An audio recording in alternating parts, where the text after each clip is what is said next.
I've been experimenting a lot with stiffer starters recently, and today I want to test whether putting this into some water is actually going to make it less sour.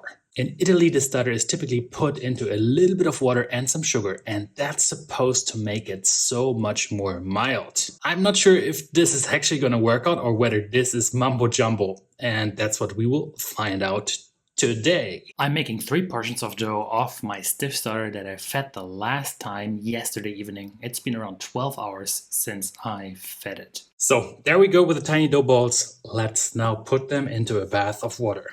One will be with sugar, the other without, and this is our control group. And then I just prepared 3 bowls. 2 of them I filled with around 250 milliliters of water, room temperature, which equals 250 grams. Magic, isn't it? Now I'm adding just a little bit of sugar to the water. For 250 grams of water which I used, I will be adding 5 grams of sugar. That's around 2%. I've read conflicting values on this. Some have been using way less, some have been using even more, so I'm opting for middle grounds. We will be scientifically measuring this with a pH meter. It has a nice spearhead. This makes measuring everything very, very easy. I'm linking it in the description as well. So let's get started with measuring the regular water. 8.10. Now the sugar solution, also at around the same. So let's place the starter inside. The regular water, the sugar water, and then our control group. And I'm supposed to leave it in there for around 20 minutes, and that should wash out all the acidity. I can't wait to test this. I'm just taking the measurement one more time from my actual starter, and that's at around 4.3-ish. I've been experimenting a lot with different starter types, and I can definitely tell that making a stiffer starter is gonna boost your yeast and not so much the bacteria. So you can use this to pretty much replace almost every yeast-based recipe with a stiff starter. My other starter would now have had a much lower pH. It would have turned much more sour. Of course, the disadvantage of this is you won't create so much tang in your actual dough. So 4.3-ish. And of course, there's still some food inside, so this is gonna get lower and lower. Let me check back in 20 minutes and show you the results. What do you think? What's gonna happen? What are your expectations? So the time has passed, and look at this. This is really fascinating. They have started to float.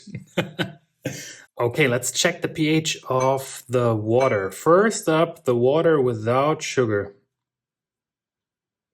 Just stirring this a little bit. Super fascinating. 6.7-ish something. And here, I can't believe it. With the sweet water, we are at around 6.5. So this is more sour than the regular water. And now let's check the pH of our dough balls. We start again with the regular water. 4.2, 4.26. Checking the regular dough one more time. So they are around on the same level. I wouldn't say that we can necessarily say that there is a clear winner. And now just the regular starter. And this one is now at 4.28, 4.30. Super interesting. The starter from the regular water tastes quite sour.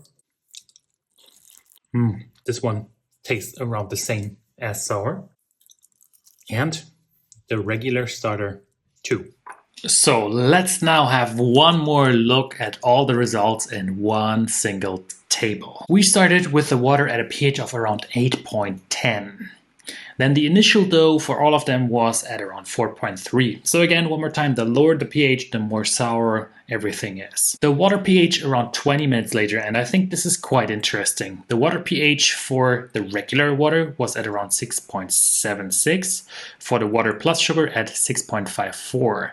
Now, I'm not sure if this might just be a random difference, but maybe it could be explained in a way that the sugar just helps to remove some of the acid from the dough. That could be the osmotic pressure. It would be interesting to see this one more time with salt. But yeah, saying that the sugar really helped, I'm not sure if you can do that. Now let me just put myself here to the right. So now the dough, 20 minutes later, the control group, our dough didn't change so much. It's still at 4.3.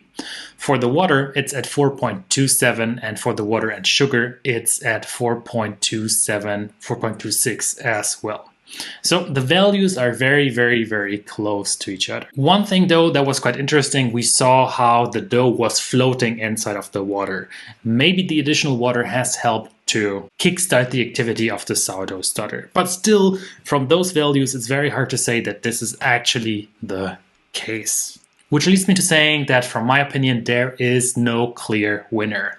So putting your stiff starter into a bath of water and water plus sugar doesn't seem to make a major difference. What do you think about the experiment? What should I have done differently? Please do drop a message in the comment section. And now, very soon, there's going to be the video on the sourdough ciabatta. Don't miss that.